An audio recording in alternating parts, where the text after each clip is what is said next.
में किसमें जा रहे ज्वाइनिंग के लिए? मध्य प्रदेश।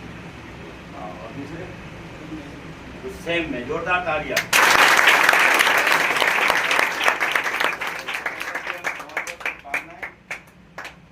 और आगे भी लगे रहना है। अभी इसमें इस सफलता से अपन को नहीं रुकना है ना, आगे भी लगे रहना है। बहुत अच्छे पढ़ाई में है, बहुत अनुशासन वाले हमारे दोनों जाबाज है।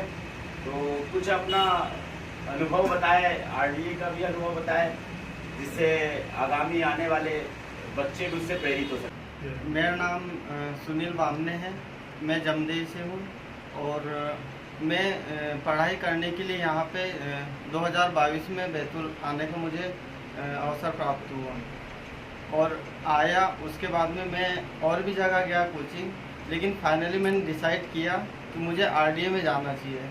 मतलब किसी ने कहा नहीं, मैंने अपने हिसाब से मेरा डिसीजन था खुद का, ठीक है। और मैं आया और यहाँ पढ़ाई की, सब कुछ किया, कोचिंग की। उसके बाद में यहाँ से लाइब्रेरी ज्वाइन किया, लाइब्रेरी भी गया। फाइनल जब तक एग्ज़ाम नहीं हुआ, रिजल्ट तक मैं गया कंटिन्यू।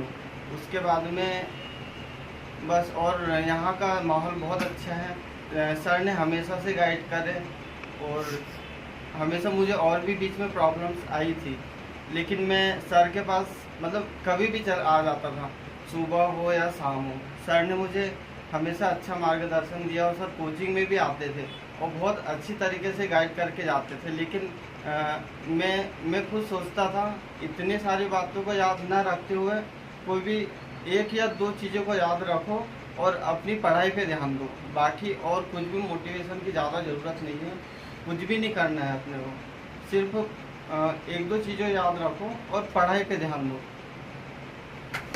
थोड़ा आप भी बताएं। आप सभी लोग को मेरा नमस्ते। कैसे हो आप सभी लोग? बढ़िया, दमदार। आरडीए जैसे संस्था से जुड़े हो तो आप सभी लोग दमदारी होंगे। और हमारे जो सर है, मैं चाहूँगा कि मेरे मेंटोर, मेरे गुरु श्री अशोक खोजी रघुवंशी सर जी के लिए एक जोरदार तालियां हो जाए। मेरे भाई, मेरा नाम कपिल कुमार है, मैं रहने वाला यहीं पाताखेड़ा सारनी का हूँ और मुझे भी 2022 में बैतूल जैसे शहर में आने का मौका मिला। मैं भी एक गरीब फैमिली से, मिडिल क्लास फैमिली से यहाँ बिलोंग करता हूँ। और 2022 में जब मैं यहाँ पर आया बैतूल, तो बैतूल में मैंने बहुत सारी कोचिंगें ज्वाइन करी, बहुत सारी लाइब्रेरी ज्वाइन करी। तो अवस्थी कॉम्प्लेक्स में बहुत सारी लाइब्रेरी थी। मैं जब उस लाइब्रेरी में वहाँ पर गया तो मैंने उस लाइब्रेरी का माहौल देखा। आप सभी लोग भी यहाँ तक के कोई ना कोई गया होगा, तो वहाँ पर जो सीटें वगैरह थी बहुत पास में थी, मतलब बहुत करीब थी। तो मैंने उनसे पूछा, सर आपकी लाइब्रेरी में सर स्पेस नहीं है सर, इसका क्या कारण है? तो सर ने मुझे बताया कि यदि मैं स्पेस रखता हूँ तो मेरी सीटें कम हो जाएंगी। चलो ठीक है सर, बहुत बढ़िया। तो मेरे दिमाग में वही एक बात आ गई कि ये बंदा जो है यहाँ से पैसा कमाना चाहता है, मतलब बच्चों का एक भविष्य नहीं है, ये बिजनेस करने बैठा है। और उसी के साथ साथ मुझे फिर आरडीए आने का मौका मिला। जब मैंने आरडीए की मैं लाइब्रेरी आया यहाँ पर, और जब मैंने यहाँ का माहौल देखा, बहुत ही शानदार माहौल था, बहुत ही अच्छा डिसिप्लिन था यहाँ की जो लाइब्रेरी थी। और सीटों में काफ़ी स्पेस था, क्योंकि पढ़ाई करने के लिए एक अच्छा माहौल की ज़रूरत होती है। आप सभी लोग समझदार हो, आप सभी लोग को पता है कि एक माहौल, एक एटमॉस्फेयर जो होता है, ये बहुत मायने रखता है। तो मैंने सर से भी वही सवाल किया कि सर, मैंने बोला आपकी लाइब्रेरी में सर आपने तो सर काफ़ी स्पेस रखा है यहाँ पर। तो सर ने एक ही बात मुझे बोली कि मैं बच्चों का भविष्य चाहता हूँ, मैं यहाँ पर बिजनेस करने नहीं आया हूँ, मैं बच्चों का भविष्य चाहता हूँ। तो मैं उसी दिन समझ गया मेरे दोस्त कि मैं यहाँ से सफल होकर निकलूंगा। और मैंने उसी के साथ साथ यहाँ से पढ़ाई करना स्टार्ट करी। 2016 में मैंने यहाँ से 12th पास किया पाताखेड़ा सारनी से, और 2016 में जैसे 12th पास आउट हुआ मेरा आईटीआई में सिलेक्शन हो गया। 18 में मैंने आईटीआई पास आउट करी, उसके बाद अप्रेंटिसशिप करी, और उसके बाद घर की थोड़ी फाइनेंशियली प्रॉब्लम थी तो मैंने कंपनी वगैरह में भी काम किया। और 2022 में यहाँ पर आया जब मैं, तो बढ़िया मन लगा के बहुत पढ़ाई करी, काफ़ी मेहनत करी। आप मानोगे नहीं दोस्तों, मैं 4:30 बजे रात को आरडीए आ जाता था। सर देखिए, आरडीए आ जाता था और 11 साढ़े 11 बजे तक के मैं कंटिन्यू पढ़ाई करता था। मेरा सुबह का हर दिन का मेरा एक दिन पहले मैं स्ट्रेटजी बनाता था, क्योंकि हमेशा कहा जाता है प्लान से पहले प्लानिंग होती है मेरे भाई, प्लान से पहले हमेशा प्लानिंग होती है। सबसे पहले मैं यदि मुझे पता है कि कल मंडे है, तो मैं संडे के दिन ही मंडे की प्लानिंग बना लेता था कि मुझे कौन कौन से सब्जेक्ट को पढ़ना है, कितने कितने घंटे देना। सुबह मॉर्निंग में आता था, 2 घंटे मैथ्स पढ़ता था, 2 घंटे रीजनिंग पढ़ता था, 2 घंटे जीके पढ़ता था। ऐसे करते करते बहुत काफ़ी मेहनत करी रात के 11:30 12 बजे तक के, क्योंकि मेरा जो मतलब ड्रीम जॉब जो थी वो लोको पायलट की थी। तो लोको पायलट के 4 एग्जाम होते हैं, मैंने चारों एग्जाम क्रैक करे। पहला सीबीटी फर्स्ट होता है, सीबीटी फर्स्ट क्लियर करा। सीबीटी 2 में 2 पेपर होते हैं, एक टेक्निकल एक नॉन टेक्निकल, वो भी करा। उसके बाद मेरा साइको में नाम आया, अच्छे खासे मेरे मार्क्स थे। मैं जनरल की सीट पे मतलब मेरे इतने अच्छे मार्क्स थे, तो मैं साइको के लिए पटना जाने का मुझे मौका मिला। मैं पटना भी गया, मेरे साथ साथ सुनील भी गए, हम दोनों ने साथ में निकाले, साथ में पढ़ाई करे। तो लोको पायलट का साइको भी दिए और 100% की कुछ समय बाद लोको पायलट में भी फाइनली सिलेक्शन हो जाएगा। अभी तो जबलपुर जा रहे हैं ट्रेनिंग के, दूसरी पोस्ट इलेक्ट्रिसिटी बोर्ड में हमारा सिलेक्शन हो चुका है। वहाँ से हम रिजाइन देंगे और ट्रेन चलाने का हमें भविष्य में मौका भी मिलेगा। आप सभी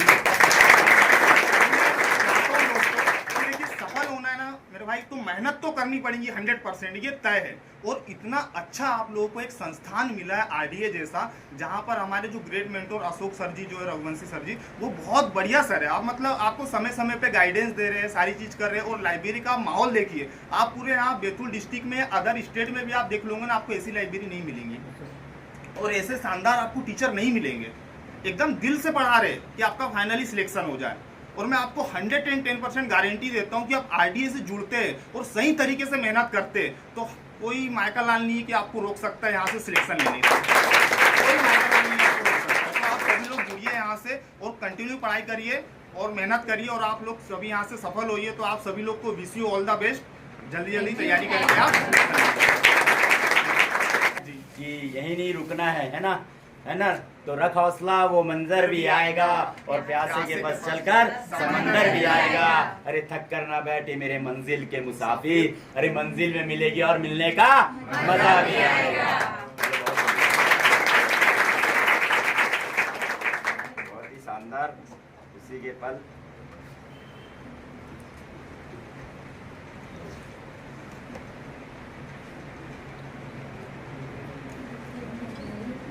बहुत सारी शुभकामनाएं आगे की जो भी जाएगा।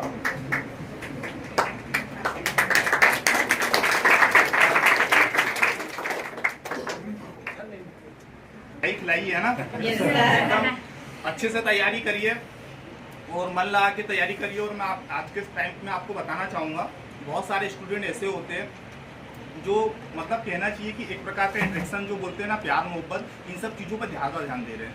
तो मैं आपको रियलिटी बता रहा हूँ मेरे भाई, यदि आप सोच रहे होंगे कि हम आज के टाइम पे प्यार मोहब्बत भी कर ले और पढ़ाई भी कर ले और कंपटीशन एग्जाम भी निकाल ले, तो ये असंभव है मेरे भाई। आपको मेहनत करनी पड़ेगी। और यदि आप चाह रहे हो ना कि हम ये सारी चीज़ें भी करेंगे और सिलेक्शन होगा, तो मैं इस बात की भी गारंटी दे रहा हूँ कि आपका सिलेक्शन नहीं होगा यानी नहीं होगा। सारी चीज़ें छोड़ना पड़ेगा यानी छोड़ना पड़ेगा सिलेक्शन के लिए। ये सत्य है, कड़वा सत्य है, सत्य है। छोड़ना पड़ेगा यानी छोड़ना पड़ेगा। ऐसा मैं आपको बता रहा हूँ रियलिटी।